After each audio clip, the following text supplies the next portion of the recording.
thought I was going to go to med school. So I did all the sciences. And, why did you think you wanted to go to med school? Well, if you knew you wanted to be a writer. Well, because I thought I wanted to do both. In fact, I'd still love to do both, but I just realized that I can't. Yeah. I didn't recognize how much energy it would take psychically, or mentally and otherwise. So I mean, I did it. I did the whole rigmarole, a year and a half of physics and calculus and all the things that weren't natural inclinations, and then applied to medical schools and got in. Yeah. And like most things, I have to usually belly right up to something before I'm willing to make the mistake and turn around. So it was a good experience, and I know a lot more, and I write about that stuff now. I use all sorts of physics and biology and chemistry and calculus. And when I talk about the calculus of emotion or something, I'm actually, it's not just a metaphor. I'm actually trying to speak of it literally. But you still want to commentate. Well, that's the thing. Right. I mean, what I was imagining myself is one of these sort of doctor-writer types, and I don't mean Michael Crichton. I mean someone that sort of, that seemed to me like the biggest position you could be. That sounded like the best thing, but it's also unrealistic unless you're some sort of methamphetamine freak, or you're like Michael Crichton, who is hardwired to be such, who I assume must be just megalomaniac freak of some other sort. I don't think he actually cares about people at all. I just didn't see it as being a doable thing. I'd either be a bad doctor or a bad writer, or most probably both. So I decided I had to drop that. And making that decision, which I did when I had moved already to Cambodia. I went to Cambodia to make that choice and to write a movie. I'd written a movie that previous year. Yeah. And I've been doing this for years, trying to figure out the form of the screenplay is very, very specific. Even a creative screenplay needs to follow a format that you can recognize, so you recognize it as a recipe. It is in a way, but you're always torn by the fact that you don't want it to be a recipe. Right. You want it to be unique. Well, it's one of those, like jazz, I figured first you have to learn to play the scales. Yeah, that's right. And then you can learn to improvise. Right. And I was improvising from the get-go, partially by default. Didn't have an option. Right. So you're in Cambodia, so I'm writing in Cambodia, this movie. Writing a movie, also keep writing a sort of a book that goes along with the movie, and also wanting to see what medicine would be like, the kind of medicine I'm interested in, which is sort of field medicine and ethnobotany and looking at different cultural, sort of exploratory stuff. Yeah. Wild dogs. Happier than hell to be chasing Absolutely. Something. Like us all, right? Thank God. It's winter for the dogs as well, That's the truth, man. Those dogs are happy. Oh, man.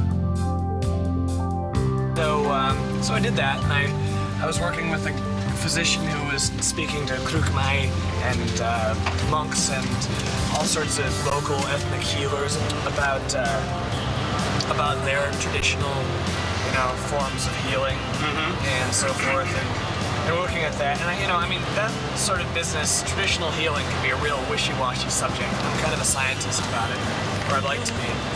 And so what he was doing is trying to be scientific about it, understanding that perhaps there are scientific aspects we wouldn't understand, blah, blah, blah. Anyway, so I was doing all that, looking at what those guys did, the Doctors Without Borders, or, Doctors with Ray-Bans, as they call them. Oh, right. They're just so cool. It sounds as if you had the best time there, that you loved it. It was fun, but it was really damaging too. Dangerous at the same time. Yeah, I didn't feel like I was in danger, but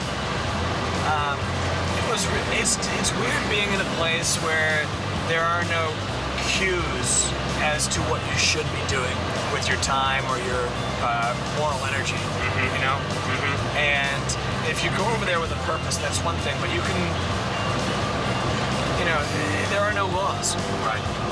And you can pay your way out of any trouble you get into. So while that would not usually affect most people, that affects the sort of people that are drawn to frontiers. And that was a frontier. It's not so much unlike Nantucket. I mean, of course you can get. Now, when were you there?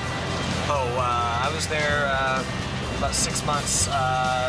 Actually, right about this time of year to just before my birthday, I guess. So about 6 months last year. Oh, okay.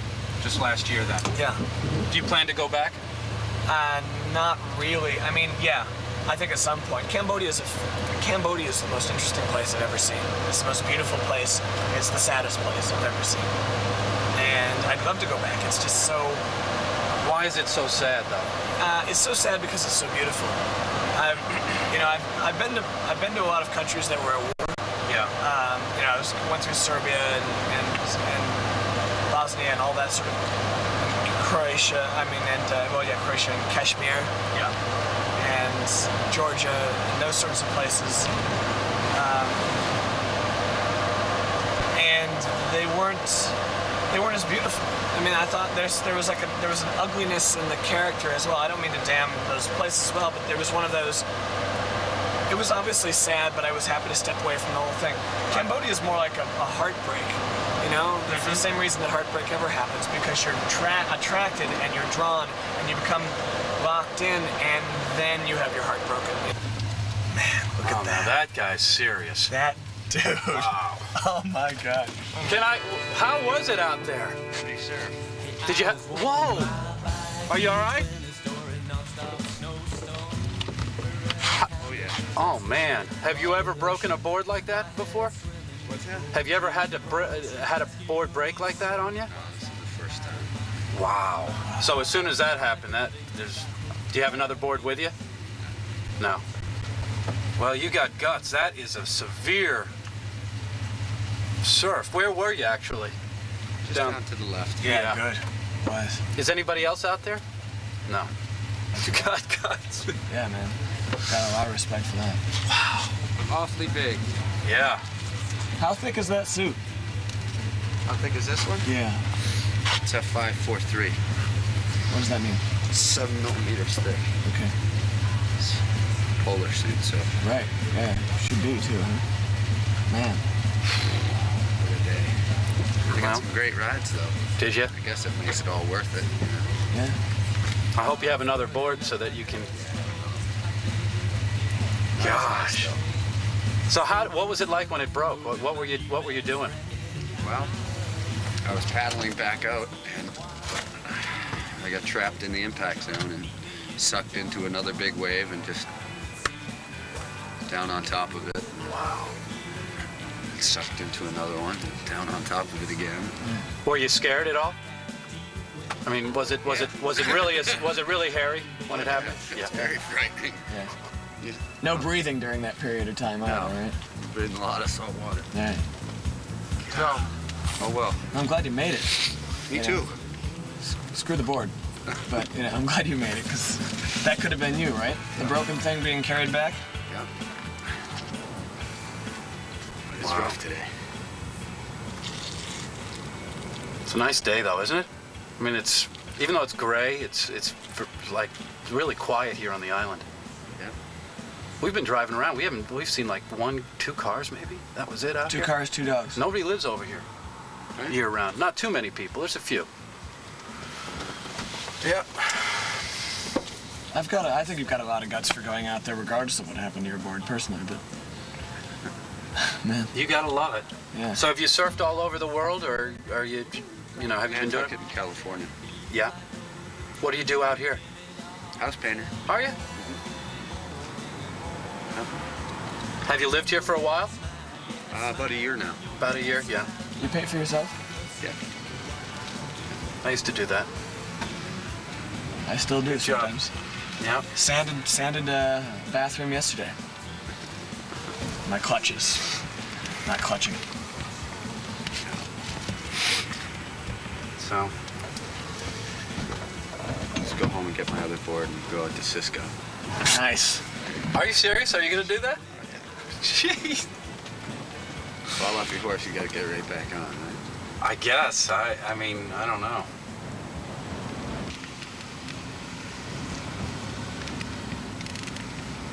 That and the very cold water.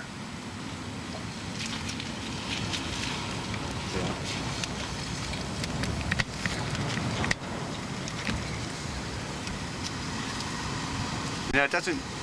You look at the surf and it doesn't look that big from here, but when it's 5 feet away from you, you realize the intensity of it. No, it looks pretty fierce. Yeah. I've ridden surf like that in the summer and always washed up at the top, just feeling beaten up, you know, just at the end, just knowing that Ocean 1, Charlie 0.